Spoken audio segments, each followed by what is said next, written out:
اب آپ کہیں گے یہ فجر کی کیا خاص بات ہے؟ سب لوگ صبح چلا رہے نا. حیرت یہ ہے جن مذہب میں صبح اٹھنے کی تعلیم نہیں وہ مذہب کے لوگ صبح اٹھ رہے ہیں، اور جس مذہب میں فجر کا حکم ہے الصلاۃ خیر من النوم کی صدا ہے، وہ مذہب کے لوگ 3 بجے رات تک کے ہوٹلوں پہ بیٹھ کر کے کرسیاں توڑتے ہیں. 2 بجے رات تک کے مسلمانوں کے محلوں میں دیکھ لو، کب شک کرتے ہوں گے، ایسی ایسی ہاکتے ہوں گے، 3-4 بجے جا کر کے سوئیں گے اور 12-1 بجے تک کے اٹھیں گے. یہی ہے. کیسے ترقی ہوگی؟ کیسے ترقی ہوگی؟ میرے آقا فرماتے صبح کا سونا، فجر کے وقت کا سونا رزق کو تنگ کرتا ہے، رزق میں تنگی لاتا ہے. اپنا نقصان مت کرو، ہوش کے ناخن لو. احمد آباد والو، آپ بڑے بڑے خطیبوں کو سنتے ہیں، میں کوئی خطیب نہیں، لیکن ایک فقیر غوث پاک کی چوکھٹ کا آپ کے دروازے پر صدا لگانے آیا ہو. اللہ والو، اللہ کی طرف آ جاؤ، اللہ کے بندو اللہ کی طرف آ جاؤ، ورنہ یاد رکھنا اللہ جس پہ روزی تنگ کر دیتا ہے اس کی روزی کو کوئی کشادہ نہیں کر سکتا. بڑی معذرت کے ساتھ میں تعویذ کا مخالف نہیں، فجر نہیں پڑھتے سوتے پڑے رہتے ہیں، تنگی اللہ کر دیتا ہے روزی میں، اور آپ جاتے کس کے پاس ہو؟ تعویذ والے باباؤں کے پاس. حضرت میری روزی تنگ ہو گئی، ذرا تعویذ دے دو. جس کی روزی اللہ نے تنگ کی ہو، ہے دنیا میں کوئی ایسا تعویذ کہ اللہ کے تنگ کی ہوئی روزی کو کوئی کھول سکے؟ تعویذ میں جادو کا علاج ہے، تعویذ میں اللہ کی ناراضگی کا علاج نہیں ہے. اللہ کی ناراضگی کیسے ختم ہوگی؟ جب تیری نماز نہ پڑھنے پہ اللہ نے ناراض ہو کے روزی تنگ کی ہے، تب اس کا علاج کیا ہے؟ نماز پڑھ، نبی کی آنکھوں کو ٹھنڈک دے، پھر اللہ تیرے گھر میں ٹھنڈک عطا کرے گا. نبی کی آنکھوں کو ٹھنڈا کر، نماز کا تحفہ بھیج. آقا فرماتے ہیں جعلت قرۃ عینی فی الصلاۃ، نماز میں میری آنکھوں کی ٹھنڈک ہے. ایک بار مسلمان نمازی بن کر تو دیکھ، پھر دیکھ تیرے کیسے وارے نیارے ہوتے ہیں. واللہ تیرے گھر میں روزی برکت برسے گی، رحمتوں کا نزول ہوگا، تیرے بچے تیرے فرما بردار ہوں گے، تجھے نعمتیں ملے گی، تجھے برکتیں ملے گی. اللہ تجھے اتنا نوازے گا کہ تو رکھ رکھ کے بھولے گا. کیوں؟ اس لیے کہ میرے نبی نے فرمایا جب اذان ہوتی ہے تو روئے زمین کی ساری دولت سمیٹ کر مسجد میں لائی جاتی ہے. جو مسجد میں آتے ہیں اللہ ان کو روزی بھی دیتا ہے، روزی میں برکت بھی دیتا ہے. جو مسجد میں نہیں آتے وہ رزاق ہے، روزی تو دیتا ہے مگر برکت نہیں دیتا. جس کو اللہ برکت نہیں دیتا اس کا کچھ رہ نہیں جاتا، اور جس میں برکت دیتا ہے تھوڑے میں بہت ہوتا ہے. سمجھاؤں آپ کو؟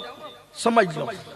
دیکھو اللہ جس سے ناراض ہوتا ہے اس کو برکت، اور جس سے راضی ہوتا ہے اس کو برکت.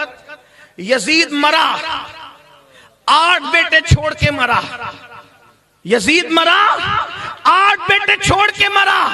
اللہ ناراض، برکت نہیں دینا تھی. 8 لاپتہ ہوئے، نہ ان کا پتہ، نہ ان کی قبر کا پتہ، نہ ان کی نسل کا پتہ، نہ ان کا کوئی نام لینے والا.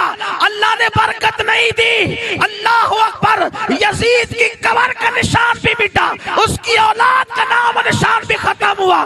لیکن حسین ایک بیمار دبلا پتلا زین العابدین چھوڑ کر کے گئے.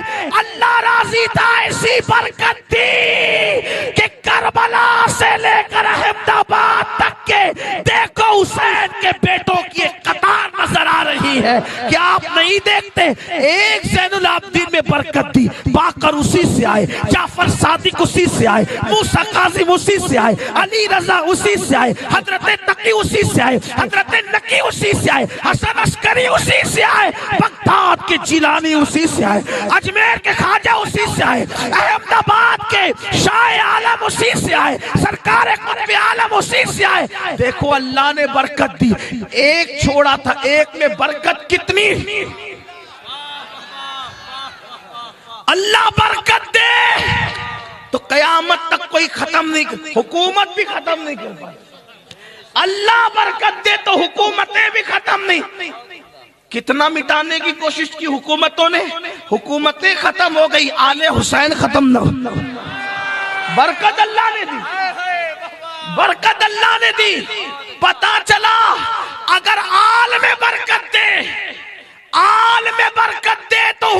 نعمتیں بھی ختم نہیں کر سکتی. حسین نے سجدے میں سر دیا تو اللہ نے آل میں برکت دی. تم سجدوں کے پابند بن جاؤ، اللہ تمہاری مال میں بھی برکت دے گا، تمہاری آل میں بھی برکت دے گا. آپ کہیں گے کیا مال ملتا ہے؟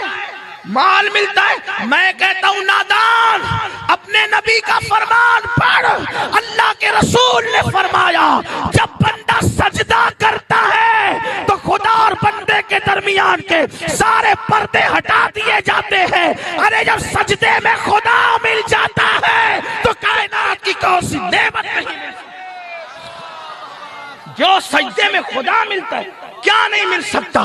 آؤ سجدے کے پابند بنو، غلطی نہ کرو.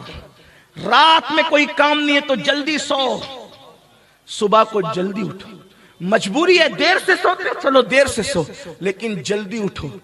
آپ کہیں گے نہیں اٹھ پاتا ہوں. میں کہتا ہوں نماز کی اہمیت دل میں پیدا کر،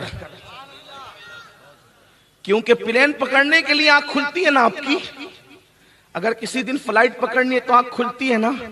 تو جب فلائٹ کے لیے کروڑوں فلائٹ سے بڑھ کر ہے ایک وقت کی نماز، کیونکہ فلائٹ چھوٹے گی تو کوئی نقصان نہیں آپ کا آخرت کا، لیکن ایک وقت کی نماز چھوٹ گئی تو اللہ کے رسول فرماتے وہ اللہ کے ذمہ کرم سے باہر ہے. آقا فرماتے وہ میرے ذمے سے باہر ہے. سنیو نماز کے پابند بنو.